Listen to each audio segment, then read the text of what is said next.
कर्णेभिः शृणुयाम देवाः भद्रं पश्येमाक्षभिर्यजत्राः स्थिरैरङ्गैस्तुष्ट्वागुंसस्तनूभिर्व्यशेम देवहितं यदायु स्वस्ति न इन्द्रो वृद्धश्रवाः स्वस्ति नः पूषा विश्ववेदाः स्वस्ति नस्तार्क्ष्यो अरिष्टनेमि स्वस्ति नो बृहस्पतिर्दधातु ॐ शान्तिः शान्तिः शान्तिः ॐ सहना भवतु सहनौ भुनक्तु सह वीर्यं करवावहै तेजस्विनावधीतमस्तु मा विद्विषावहै ॐ शान्तिः शान्तिः शान्तिः। श्री राम जय राम जय जय राम। अगर किसी को अवधूत गीता में किसी की पुस्तक हो पास में तो आज अवधूत गीता के दूसरे अध्याय का तीसरा श्लोक चल रहा है। बोलो सच्चिदानंद भगवान की जय। प्रियत्नेन विनायेन निश्चलेन चलाचलम् ग्रस्तं स्वभावतः शान्तं चैतन्यं गगनोपमम् अयत्नाच्चालयेद्यस्तु एकमेव चराचरम् सर्वगं ततं कथं भिन्नम् अद्वैतं वर्तते मम।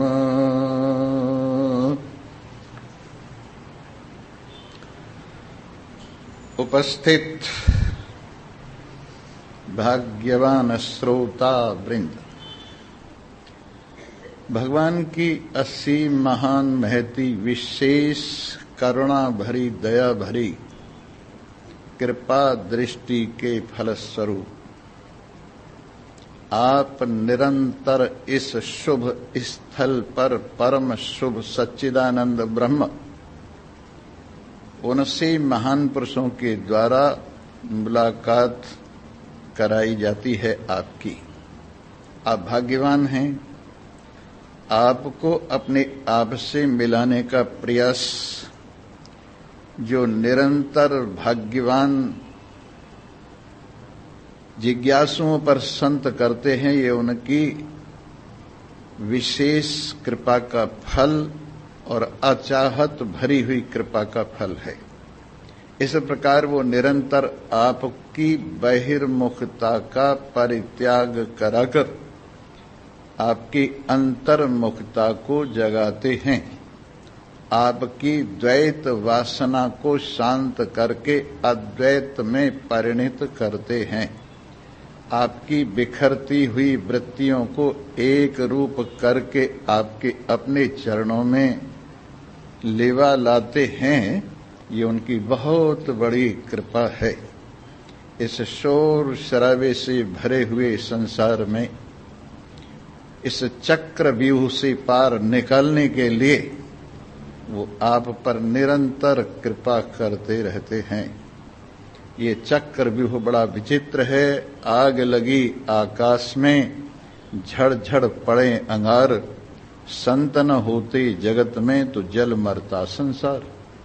आग लगी आकाश में, शून्य आकाश में, माया का जो केवल एक ख्याली भूताकाश है, उसमें प्राणियों का निवास है। उस भूताकाश में निवासित प्राणियों में परस्पर संघर्ष से ऐसी द्वेष की अग्नि जली है जैसे जंगल में बांसों की रगड़ से अग्नि जलती है।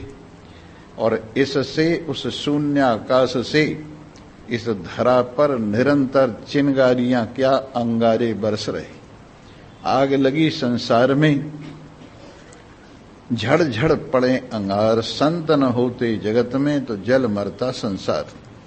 अगर संत न होते तो इस सारा संसार परस्पर द्वेष की अग्नि में जल करके भस्म हो जाता। ये महान पुरुषों की कृपा है कि जलते हुए जंगल से आपको निकालकर गंगा जी में पधरा देते हैं, और जलते हुए जंगल की आग भी आपके गंगा जी में खड़े रहने के कारण आपको संस्पर्श नहीं करती है। और वो गंगा जी क्या है? यही परमात्मा में उपस्थिति, अपने स्वरूप में उपस्थिति, परमानंद में स्थिति, अचल में विराजमानता, यही वो गंगा जी है जिस गंगा जी में कोई भी आकर खड़ा हो जाए उसको संसार का ताप छूता तक नहीं है। इस संसार में भले रहते हैं महान पुरुष, लेकिन फिर भी अदग्ध रहते। इस संसार में भले रहते हैं महान पुरुष, फिर भी अबंध रहते। इस संसार में रहते हुए भी वो सुनते हैं पर नहीं सुनते, छूते हैं पर नहीं छूते, देखते हैं पर नहीं देखते, सुनते हैं पर नहीं सुनते, और वो चखते हैं पर नहीं चखते, और सूंघते हैं पर नहीं सूंघते, करते हैं पर अकर्ता हैं, चलते हैं पर अगंता हैं, बोलते हैं पर अवक्ता हैं, भोगते हैं पर अभोक्ता हैं, त्यागते हैं पर अत्यक्ता हैं। ऐसी विचित्र विचित्र बातें, मन के संकल्प विकल्प उनमें भासते हैं पर वो निसंकल्प हैं। बुद्धि का क्षणिक ज्ञान उनमें भासता है पर वो एक रस ज्ञान है। चित्त से भूतकाल की उपस्थिति भासती है पर वो भूतकाल विरहित सदा वर्तमान में रहते हैं।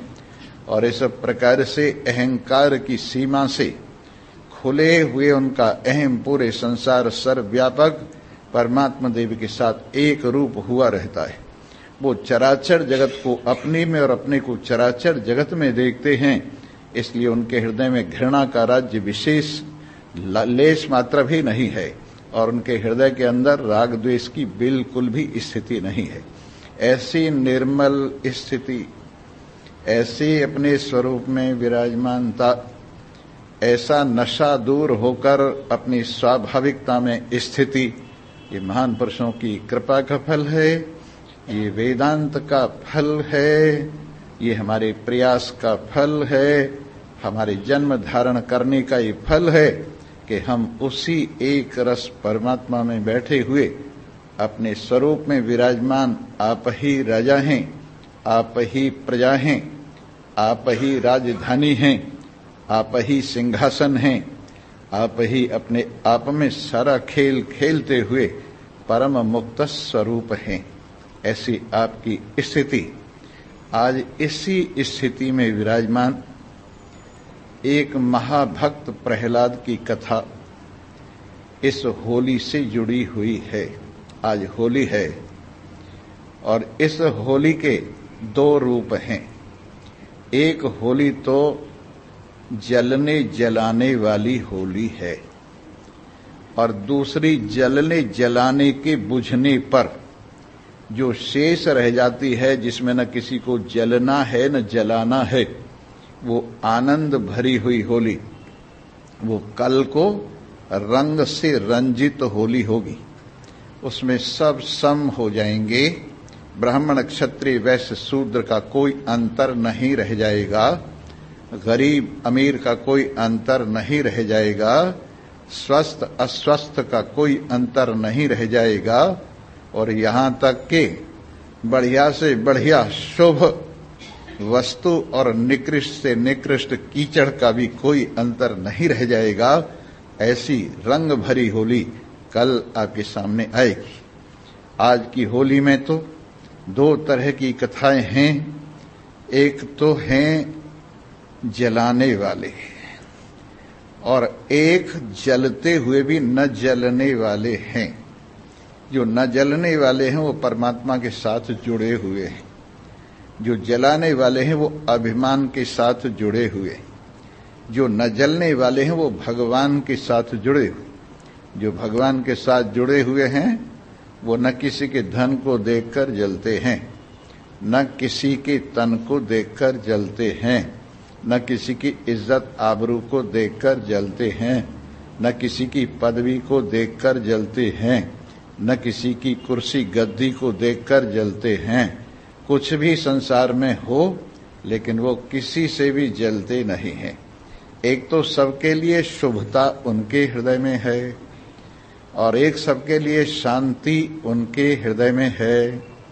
एक सबके लिए एक परमात्मा के प्रति प्रार्थना उनके हृदय में है और वो प्रार्थना है सर्वे भवन्तु सुखिनः सर्वे सन्तु निरामया सर्वे भद्राणि पश्यन्तु मां कस्य दुख भाग भवे। किन भक्त की बात मैं सुना रहा हूं?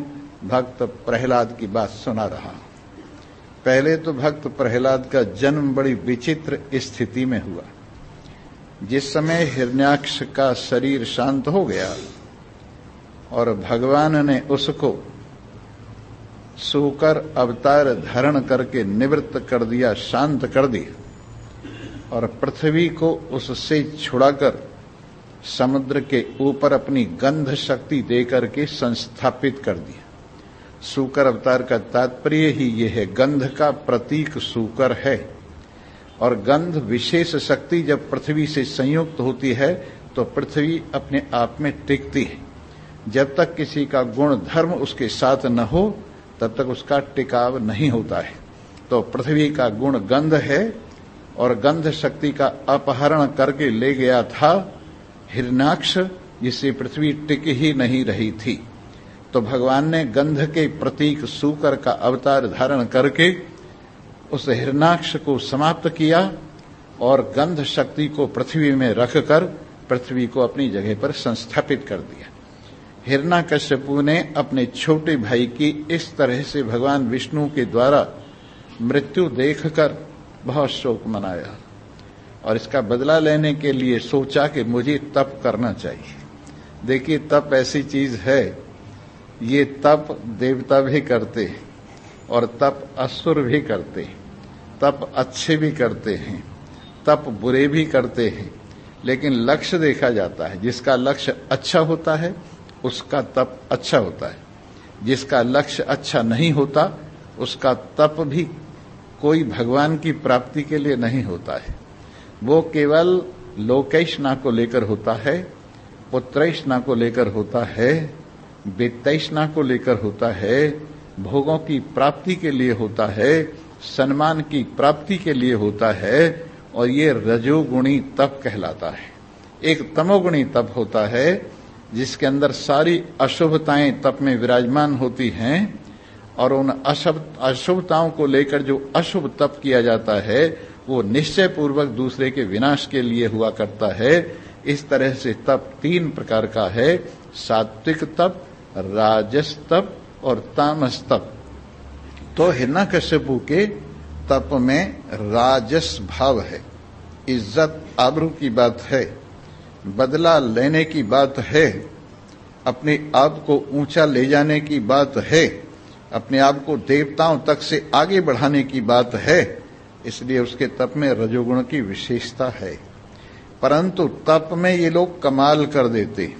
सात्विक व्यक्ति उतना तगड़ा तप नहीं कर सकता जितना राजस व्यक्ति करता है। उसके अंदर सहन शक्ति बहुत होती है, अस्त्रों में देवताओं से बहुत ज्यादा सहन शक्ति है। तो वो तो तप करने के लिए गया, अपनी शक्ति बढ़ाने के लिए। और इधर इंद्र ने देखा कि अब इस वक्त पाताल खाली है, चलो हमला कर देते हैं। इंद्र ने हमला किया और उस हमले में जो असुर थे मुकाबला नहीं कर सके अपने सेनापति के न होने से, और वो अपने राजा के न होने से इधर उधर जाकर छिप गए। हिरण्यकशिपु की स्त्री जो थी करकंधु, उनको इंद्र ने उठाया और सोचा एक गर्भवती है और इसके गर्भ से भी कोई हिरण्यकशिपु की तरह से प्रबल शक्ति पैदा होगी जो देवताओं के लिए कष्ट का कारण होगी। इस विचार से चलो इसको ले चलता हूं और जब इसकी संतान पैदा हो जाएगी उसको मारकर इसको आजाद कर दूंगा। जब वो रोती धोती करकंधु को लिए जा रहा था तो नारद जी ने कहा, भाई क्या बात है, कहां ले जा रहे हो इसको?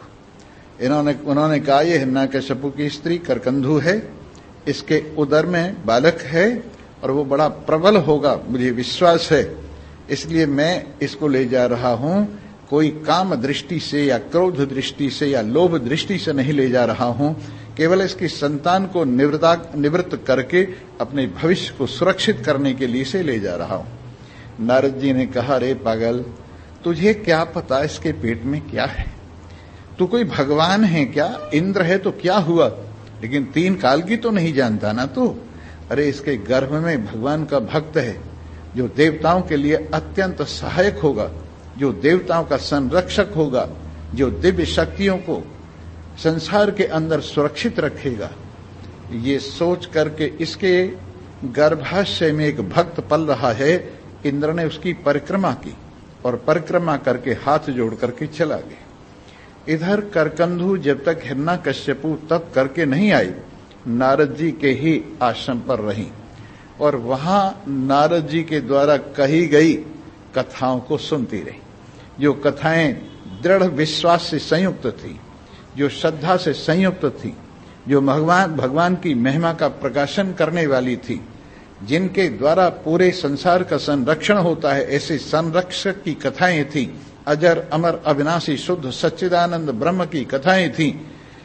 तो करकंधु तो सुनते सुनते सो जाती थी बेचारी, लेकिन उनके उदर में जो बालक प्रहलाद था उसने वो कथाएं बड़े ध्यान से सुनी और गर्भाशय में रहते रहते ही वो उन कथाओं को सुनकर भगवान के प्रति परम विश्वासवान हो गया। इधर हिरण्यकशिपु अपना तप करके आ गया, करकंधु सुरक्षित उनके पास पहुंचा दी गई और वहीं उनसे प्रहलाद का प्रकटन हुआ। जब प्रहलाद प्रकट हुआ तो चारों ओर एक विशेष वातावरण छा गए। चारों ओर शांति ही शांति, रजोगुण का जैसे शमन हो गया हो, सतोगुण की जैसे वृद्धि हो गई हो, सारे वातावरण के अंदर चैन ही चैन बिखरता हुआ नजर आया। और हिरण्यकशिपु को लगा ये क्या विचित्र घटना हो रही है। मैं तो समझता हूं, हिरण्यकशिपु कहते हैं कि ये दुर्घटना है, मेरे राज्य में लोग जो है अकड़ के क्यों नहीं बैठते? मेरे राज्य के अंदर लोगों को शरीर में आस्था क्यों हो रही है? मेरे राज्य में लोगों को अपनी भुजाओं के विश्वास पर कमी क्यों आ रही है? मेरे राज्य में कुछ लोग अनमने से बहिर्मुखता को त्याग कर अंतर्मुख से क्यों हो रहे हैं? ये सोचकर उसके हृदय में धड़का सा लग रहा था। लगता है कुछ ये भी देवताओं की चाल है। और इस प्रकार से प्रहलाद का जन्म हुआ।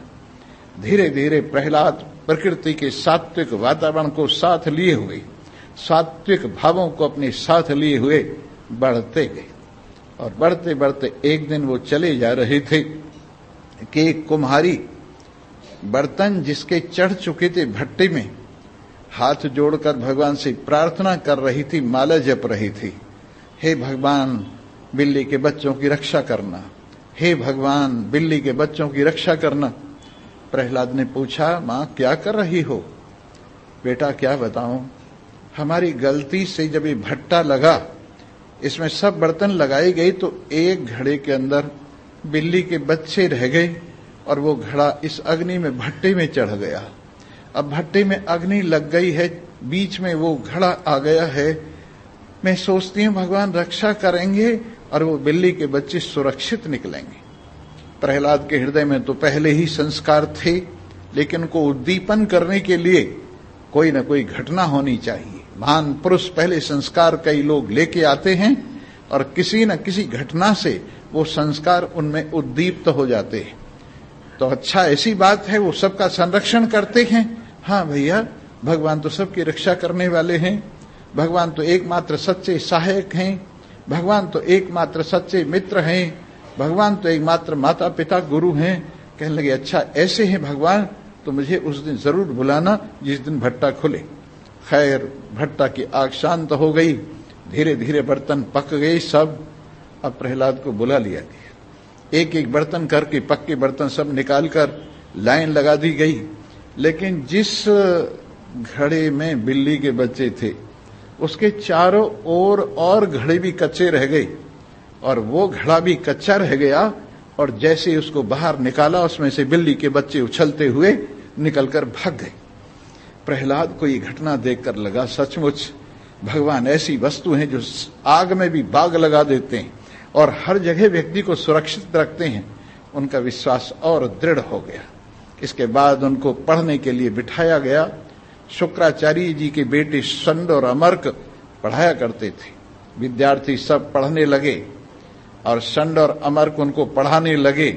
लेकिन बीच में जैसे ही रेसिस होती थी, उस बीच के रेसिस में प्रहलाद सब असुर बालकों को इकट्ठा कर लेता था और उनको उपदेश देता था, देखो भाई हमारा शरीर भले असुर बिरादरी में पैदा हो गया है, लेकिन भगवान के लिए रास्ते हर बिरादरी से खुलते हैं, भगवान के लिए रास्ते हर जगह से जाते हैं, भगवान से मिलने के लिए कहीं कोई किसी प्रकार का प्रतिबंध नहीं है। हम इस शरीर के माध्यम से भगवान से मिल सकते हैं। अगर असुर शरीर मिला है तो क्या हुआ, हमें चाहिए कि हम भगवान से मिलने का प्रयास करें। असुर बालकों ने पूछा ये भगवान क्या होता है भैया, हमने तो इसका नाम भी नहीं सुना है, हमारे घर में तो कोई चर्चा इसकी होती नहीं है। तो उन्होंने बताया, अरे ना समझ बच्चों, जिससे चराचर जगत प्रकट होता है, जो चराचर जगत में सब रूप में विराजमान है, जो समस्त चराचर जगत के संरक्षक हैं, पालक हैं और अपने आप में विलय करने वाले हैं, और जो चराचर जगत के एकमात्र आधार और अधिष्ठान हैं, ऐसे परमात्मा देव हम सबके एक स्वामी हैं। अगर उनका तुम नाम लोगे, उनका अगर तुम ध्यान करोगे तो मृत्यु भी तुम्हारा कुछ नहीं बिगाड़ सकती है। इसलिए हम सबको चाहिए कि भगवान का ध्यान करें। और इस तरह से रेसिस में भगवान का कीर्तन प्रारंभ हो जाता था और भगवान श्री कृष्ण के, भगवान श्री हरि के गुणानुवाद गाई जाते थे। हाथ उठा उठाकर छोटे छोटे बालक नाचने लगते थे, गोविंद जय जय, गोपाल जय जय, राधे रमण हरि गोविंद जय जय। और इस तरह से एक वातावरण विशेष रेसिस में बनता था। एक दिन षंड और अमर्क ने ये लीला देख ली और उन्होंने सोचा है तो सत्यानाश हो गया, हमारी पाठशाला में आस्तिकता पल रही है, हमारी पाठशाला में देवताओं के पाठ पढ़ाए जा रहे हैं, हमारी पाठशाला में विष्णु को लाकर घुसेड़ा जा रहा है, हमारी पाठशाला में भगवान को लाकर घुसेड़ा जा रहा है। ये नासमझी किस वजह से हो रही है? हमारा भगवान तो हिरण्यकशिपु है, उसके अतिरिक्त हमारा कोई भगवान नहीं है। और ये सब लोग क्या कर रहे हैं?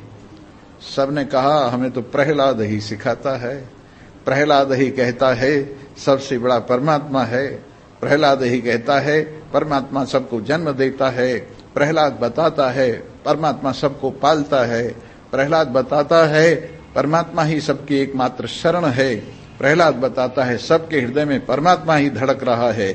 उनका सहारा लेने पर आदमी बेसहारा कभी नहीं होता है, उनका सहारा लेने पर व्यक्ति संसार के कष्टों से छुट्टी पा जाता है। इसलिए हम लोग प्रेम पूर्वक प्रहलाद की अनुगामिता में ये प्रार्थना करते हैं, भजन करते हैं, पूजन करते हैं, पाठ करते हैं। अब तो षंडा मर्क जो है पीले पड़ गए, अरे राजा का बेटा ही ऐसा कर रहा है तो फिर क्या होगा।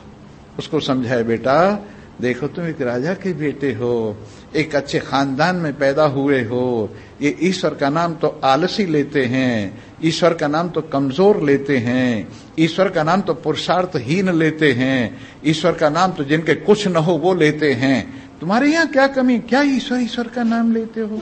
अरे हिरण्यकशिपु का नाम जपो, पढ़ने के नाम पर साइंस पढ़ो, साहित्य पढ़ो, अर्थमेटिक पढ़ो, ये सब चीजें पढ़ो, ये क्या पढ़ने लगे हो, ये क्या तुम सुनाने लगे हो? ये सुनकर प्रहलाद कहने लगे तुम्हारी नास्तिकता में ही भी भगवान बसता है, तुम्हारे डर में भी भगवान बसता है, तुम्हारे हिरण्यकशिपु में भी भगवान बसता है। उसके बिना तो न कहीं धन है, न कहीं ऋण है, न कहीं प्लस है, न कहीं माइनस है, वही एक सार सर्वस्व वस्तु है। हाय राम, ये तो हमारी भी खंडन करने लगा। सीधे हिरण्यकश्यपु के पास गए। बल्कि एक दिन ऐसा हुआ, हिरण्यकश्यपु ने अपने बेटे कोमल कोमल 10-12 साल के राजकुमार प्रहलाद को सजे धजे आभूषणों से संयुक्त वस्त्राभूषणों में देखकर बड़ा प्यार आ गया। अपनी गोदी में बिठाया, उसके मुंह पर हाथ फेरने लगे, चूमने लगे सिर। कहने लगे, वाह बेटा, धन्य है, हमारे ऐसे ही संतान पैदा हुआ करती है। तुम्हारा तो दर्शन करके ही चैन और शांति मिल रही है। बेटा एक बात बताओ, तुम सबसे बड़ा किसको समझते हो? कहने लगे, पिताजी सबसे बड़ा आप जानते हैं कौन है? कि मैं तो जानता हूं सबसे बड़ा मैं हूं। मैं तो जानता हूं मेरे जैसे संसार में कोई बड़ा नहीं है। बोले, देखो आपकी बड़ाई तो आती जाती रहती है। आप जैसे कितने इस पृथ्वी पर हुए, राजा महाराजा हुए हैं, उनका राज तीनों लोकों में हुआ है, वो बढ़ बढ़ कर सब निबट गए। लेकिन तुम्हारे से भी पहले और तुम्हारे भी बाद में जो शेष रह जाने वाला है, और तुम्हारे में भी जो बोल रहा है ना, वो नारायण सबसे बड़ा है। वो सच्चिदानंद ब्रह्म सबका आधार अधिष्ठान सबसे बड़ा है। पागल हो गया है? वो कौन होता है? क्या होता है? तू कहीं विष्णु का नाम तो नहीं ले रहा? वो विष्णु हमारा शत्रु, जिसने हमारे भाई को मार दिया, आंखों में आंसू आ गए, उसका नाम ले रहा है तू कहां से हमारे वंश में पैदा हो गया? संड और अमर को बुलाया। अरे तुम लोगों ने क्या किया? मेरे बेटे के संस्कार खराब कर दिए। मेरे बेटे को जो है आलसी और बिना बात के अंधविश्वास में फंसा दिया। कहने लगे, महाराज हमने कुछ नहीं किया है, ये सब अपने आप ही अंदर से पता नहीं कहां से प्रेरणा लेकर, ये सब अपने आप में भाव ला लाकर असुरों के बालकों को सबको कीर्तन कराता है, ध्यान कराता है, भगवान का ज्ञान कराता है। अच्छा ये बात है बेटा। मां कहने लगी, जी थोड़ा समय दो, बालक है सुधर जाएगा। करकंधू ने कहा, अच्छा ले जाओ इसको मेरी आंखों के सामने से और इसको वास्तविकता समझाओ कि ईश्वर हिरण्यकश्यपु है, जिसके बल से देवता डरते हैं, जिसके बल से ब्रह्मा विष्णु महेश कांपते हैं, जिसके बल से चराचर जगत ठहरा हुआ है, वाह वो हिरण्यकश्यपु हमारा महाराजा है, हमारा भगवान, इसको समझाओ, ले जाओ। लेकिन वहां वो सांसारिक समझ घुस नहीं सकी और अंदर यही बात रही, यही नाम हरदम हो मुख में हमारे, श्री कृष्ण गोविंद मोहन मुरारे। यही नाम हरदम हो मुख में,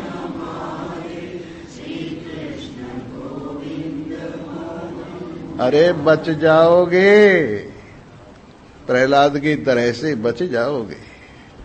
आग भी तुम्हारा कुछ नहीं बिगाड़ सकेगी, समुद्र में फेंके जाने पर तुम्हारा कुछ नहीं बिगड़ेगा, हाथी के पैरों के नीचे रगड़े जाने पर तुम्हारा कुछ नहीं बिगड़ेगा। जरा मुंह से बोलो, यही नाम हरदम हो मुख में हमारे, यही नाम हरदम हो मुख में हमारे, श्री कृष्ण गोविंद मोहन मुरारे, श्री कृष्ण गोविंद मोहन मुरारे, श्री कृष्ण गोविंद मोहन मुरारे, श्री कृष्ण गोविंद मोहन मुरारे। जब उस असुर ने उठाया था खंजर, जब उस असुर ने उठाया था, पूछा था प्रहलाद से कहाँ तेरा ईश्वर, पूछा था प्रहलाद से कहाँ तेरा ईश्वर, तो प्रहलाद ने याद की आह भर कर, तो प्रहलाद ने याद की आह दिखाई दिए उसको खंबे के अंदर, दिखाई दिए उसको खंबे के अंदर।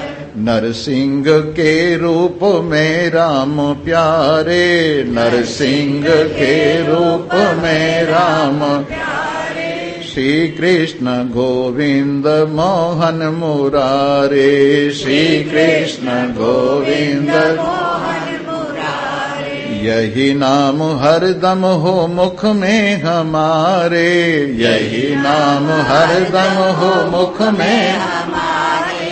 श्री कृष्ण गोविंद मोहन मुरारे, श्री कृष्ण गोविंद मोहन मुरारे। अजामिल अधम में न थी क्या बुराई, अजामिल अधम में न थी क्या बुराई, मगर आपने उसकी बिगड़ी बनाई, मगर आपने उसकी बिगड़ी बनाई। अंतिम घड़ी जब अजामिल की आई, अंतिम घड़ी जब अजामिल की आई, तो बेटे नारायण की थी धुन लगाई, तो बेटे नारायण की थी धुन लगाई। तुरत खुल गए उसको बैकुंठ द्वारे, तुरत खुल गए उसको बैकुंठ द्वारे। श्री कृष्ण गोविंद माधव मुरारे,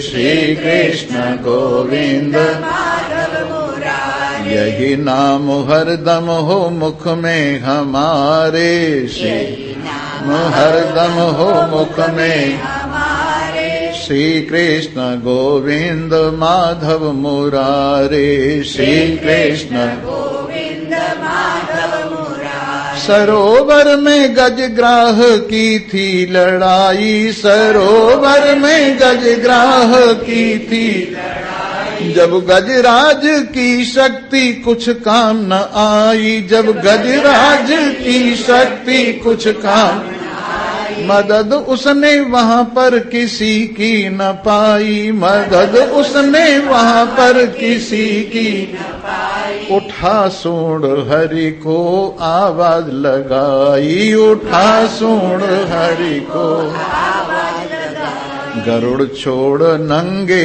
ही पांवों पधारे, गरुड़ छोड़ नंगे ही पांवों पधारे। श्री कृष्ण गोविंद मोहन मुरारे, श्री कृष्ण गोविंद मोहन मुरारे। यही नाम हरदम हो मुख में हमारे, यही नाम हरदम हो मुख में हमारे। श्री कृष्ण गोविंद मोहन मुरारे, श्री कृष्ण गोविंद मोहन मुरारे। श्री कृष्ण गोविंद मोहन मुरारे, श्री कृष्ण गोविंद मोहन मुरारे। दुशासन ने जब हाथ आगे बढ़ाए, दुशासन ने जब हाथ आगे बढ़ाए, तो दृगबिंदु थे द्रौपदी ने गिराए, तो दृगबिंदु थे द्रौपदी ने नहीं देर की द्वारिका से सिधाए, नहीं देर की द्वारिका से अमित रूप हो करके साड़ी में आए, अमित रूप हो करके साड़ी में आए। हर तार था आपका रूप धारे, हर तार था आपका रूप धारे। श्री कृष्ण गोविंद मोहन मुरारे, श्री कृष्ण गोविंद मोहन मुरारे। यही नाम हरदम हो मुख में हमारे, यही नाम हरदम हो मुख में हमारे। श्री कृष्ण गोविंद मोहन मुरारे, श्री कृष्ण गोविंद मोहन मुरारे। जी हाँ, हिरण्यकश्यपु सुनकर तो खाक हो गया। हे भगवान, ये कहाँ से चंदन के वन में बबूल का पेड़, किक्कर का पेड़ कहाँ से पैदा? तो फिर उसके मरवाने का प्रयास किया गया, हाथियों के नीचे रगड़वाया, पहाड़ से गिरवाया, समुद्र में फेंकवाया, परंतु उसका बाल बांका नहीं हुआ। जाको राखे साइया, मार न सके कोई, बाल न बाको हे सके, चाहे जग बैरी होए। कुछ नहीं बिगड़ा। जब कुछ नहीं बिगड़ा तो इनकी बहन कहने लगी, भैया बदनामी हो रही है तुम्हारी, तुम्हारी शक्ति का परिहास हो रहा है। कह रहे हैं देखो भगवान है, हिरण्यकश्यपु नाम का भगवान है। वास्तविक भगवान हिरण्यकश्यपु में भी और हमें भी चराचर जगत में है। हिरण्यकश्यपु केवल मात्र अपने अहम में, अपने शरीर मात्र में जो भगवानता समझता है वो उसकी बेवकूफी है। उसका शरीर तो निबट जाने वाला है, उसकी शक्ति शरीर की निबट जाने वाली है। पागल है वो। भैया बड़ी बदनामी हो रही है। तुम एक छोटे से बालक का कुछ नहीं बिगाड़ सके। तुम कहते हो इंद्र मेरे इस डर से डरता है, तुम कहते हो ब्रह्मा विष्णु महेश मेरे डर से कांपते हैं, लेकिन एक छोटे से बालक का तुम कुछ नहीं बिगाड़ सके। बहन मैं क्या करूं, मेरी समझ में नहीं आता, मुझे समझ नहीं आ रही ये क्या बात है। कहने लगे बहन भाई दो ही थे और कोई नहीं था। चिंता मत करो भाई, मैं इसको हरिओम तत्सत कर दूं।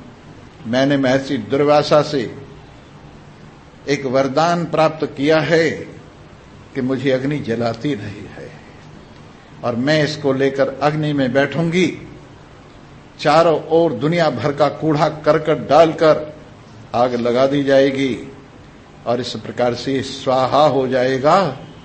मैं तो कहूंगी मैं तो प्यार करने बैठी थी, अरे मेरे को भी तो आग लग गई ना, पर मैं तो बच गई, अभी मर गई तो भगवान की मर्जी है, दुर्वासा जी की मर्जी है। इसलिए भैया सांप मर जाएगा पर लाठी नहीं टूटी। कहने लगे अच्छा ऐसी बात है, तब तो ठीक। लेकिन आप जानते हैं भगवान से जो शक्ति पाता है किसी के संरक्षण के लिए होती है, विनाश के लिए नहीं होती। किसी को भगवान धन देवे, किसी को भगवान बल देवे, किसी को भगवान विद्या देवे, किसी को भगवान यौवन देवे, किसी को कोई भी चीज देवे, वो सब संसार के संरक्षण के लिए है, विनाश के लिए नहीं। जब वो इन किसी के विनाश में इन चीजों का काम लाने लगता है तो वो स्वयं शक्तियां भगवान की उसी का विनाश कर देती है। जैसे अम्बरीश पर छोड़ी हुई दुर्वासा की कृत्या अम्बरीश का कुछ नहीं बिगाड़ सकी और उल्टे दुर्वासा के पीछे ही पड़ गई। दुर्वासा को कहीं शरण नहीं मिली, अम्बरीश के चरणों में आकर ही कृत्या ने उसको छोड़ा। सो इसलिए हमारे पास भगवान ने जो सामर्थ्य दी है उसका हमें दुरुपयोग नहीं करना चाहिए, किसी के अशुभ में नहीं सोचना चाहिए, नहीं तो वो शुभ शक्ति भाग जाएंगी, वो शुभ शक्ति हमारी ही विनाशक हो जाएंगी। इसलिए हमें अपने पास जो भगवान ने कृपा करके शक्ति दी है वो सबके लिए दी है, केवल हमारे लिए नहीं दी। लेकिन उस दुष्टा ने ये सोच करके मैं इन शक्तियों का प्रहलाद के जलाने में उपयोग करती हूं। घोषणा हुई होलिकोत्सव मनाया जाएगा, अपने घर में सब लोग गोबर के खिलौने ढाल और ये छोटी मोटी चीज बनाएं, जहां तहां से कूड़ा इकट्ठा करें और होलिका पर डाल दें। तो शाम को दुनिया भर का कूड़ा करकट और बड़ी बड़ी लक्कड़ कांटे वांटे सब होलिका पर डाल दिए गई और होलिका प्रहलाद को लेके आ बेटा मेरी गोद में बैठ, मैं तरस रही हूं तेरे प्यार के लिए, तेरी बुआ हो ना, आजा बैठ जा। गोद में बैठा लिया और गोद में बैठा करके चारों ओर से दुनिया भर का कूड़ा करकट इकट्ठा कर दिया गया। बुराई के साथ बुराइयां इकट्ठी हो गई। जिस तरह से तुम अपने घर के सामने इतना सा कूड़ा डाल दो, थोड़ी देर में देखोगे वहां कूड़े के ढेर लग गए। जरा सी बुराई कैसे बुराई को आकर्षित करती है, अपने घर के पास में कूड़ा डाल के देख लो तुम, सारा दुनिया भर का कूड़ा वहीं इकट्ठा हो जाएगा। इसी तरह से जहां जरा सी बुराई होती है सारी बुराई वहीं संग्रहित हो जाती है। होलिका की गंदगी, सारी गंदगी खींच ली इधर उधर की होलिका की गंदगी ने, सारा कूड़ा करकट खींच लिया अपने आप होलिका की उस कूड़े करकट भरी हुई भावना ने, और वो कूड़े का ढेर बन गई, कूड़े करकट का ढेर बन गई, गोबर के खिलौनों का ढेर बन गई और जलाने के लिए तैयारियां होने लगी। एक और भक्त खड़े हुए हैं, एक और असुर खड़े हुए हैं। भक्त हाथ जोड़े नम्र हुए, आंखें बंद किए हुए भगवान का ध्यान कर रहे हैं और असुर लोग हथियार लेकर, गाजे बाजे लेकर नाचने गाने के लिए तैयार हुए खड़े। और इस तरह से दो पार्टियां साफ नजर आने लगीं और बीच में रखे हुए भक्त और भक्तों की विरोधी शक्तियां, वो बीच में उनकी भी परीक्षा हो रही है। और देखते हैं आज जीत किसकी होती है। संसार की जीत होती है, रजोगुण की जीत होती है, अभिमान की जीत होती है, बेवकूफी की जीत होती है, द्वेष की जीत होती है, या समता की जीत होती है, सहनशीलता की जीत होती है, सत्य की जीत होती है, समता की जीत होती है। इस विचार से सब तमाशा देखने के लिए खड़े हो। इधर माला जपी जा रही है और इधर हथियार उठाई जा रहे हैं। और अंदर से अंदर प्रहलाद अपने अंतर्मुख होकर अंतर्यामी के साथ विराजमान हो गया है और उस भावना को अपने आप में याद कर रहा है। नैनम छिन्दन्ति शस्त्राणि नैनम दहति पावकः न चैनम क्लेदयन्त्यापो न शोषयति मारुतः।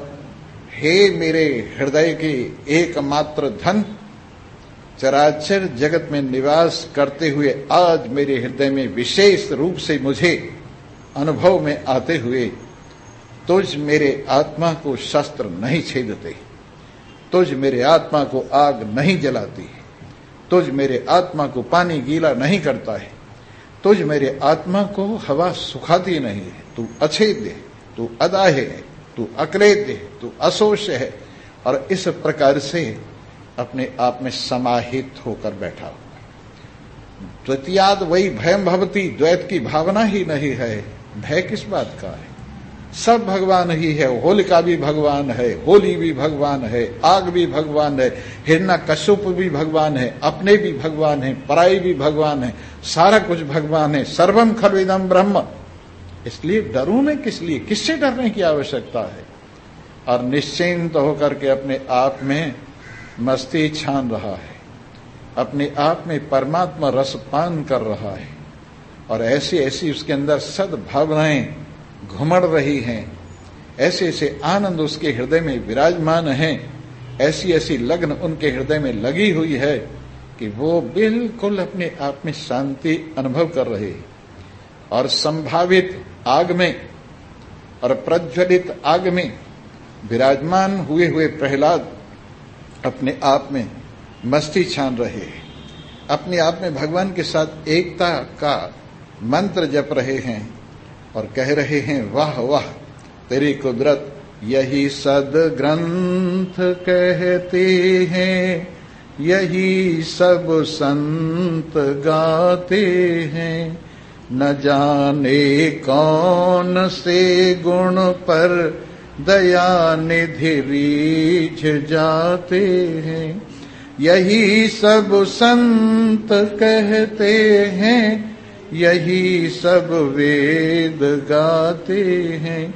न जाने कौन से गुण पर दया निधि रीझ जाते हैं, नहीं स्वीकार करते हैं निमंत्रण निप सुयोधन का।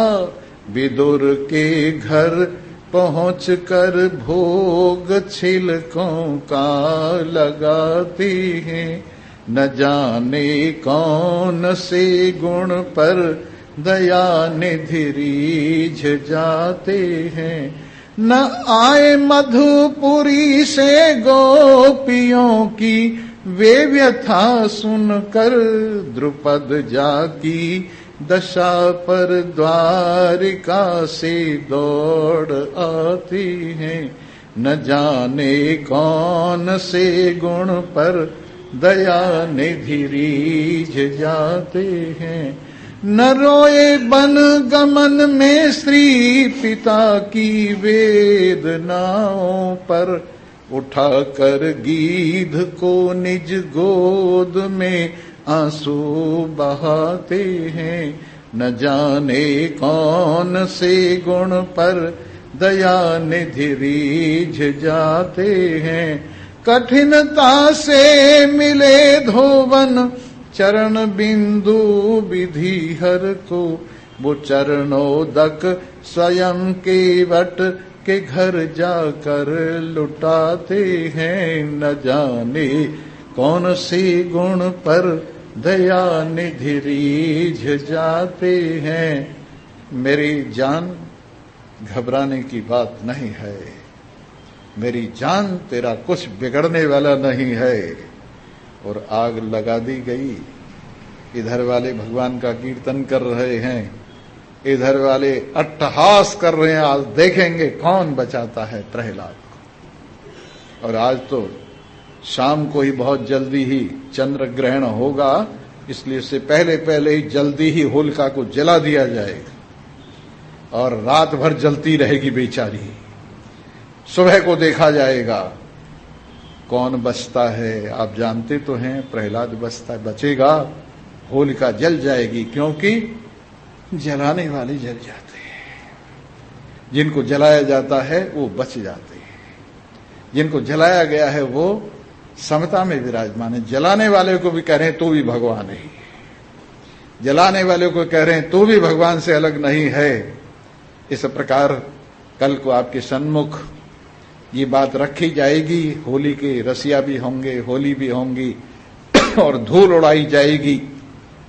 दूषित दुष्कर्मा होलिका की धूल उड़ा दी जाएगी और बस होली सो होली, जो कुछ बीत गया है उसको भूल जाओ, नया जीवन ग्रहण करो। कल से नया जीवन शुरू करेंगे। इन्हीं शब्दों के साथ आप सभी को धन्यवाद देते हैं। भजन तो मैंने सुना दिए हैं, अब और प्रोग्राम आपके सामने होंगे। सर्वे भवन्तु सुखिनः, सर्वे सन्तु निरामया, सर्वे भद्राणि पश्यन्तु, मा कश्चित् दुःखभाग् भवेत्। ओम शांति शांति। अब क्या करूं, घंटा थोड़ा पड़ता है। बोलो सच्चिदानंद नारायण नारायण। हरिओम। पूज्य महाराज जी के चरणों में प्रणाम। आज 3 मार्च शनिवार, आप सबको होली की बधाई।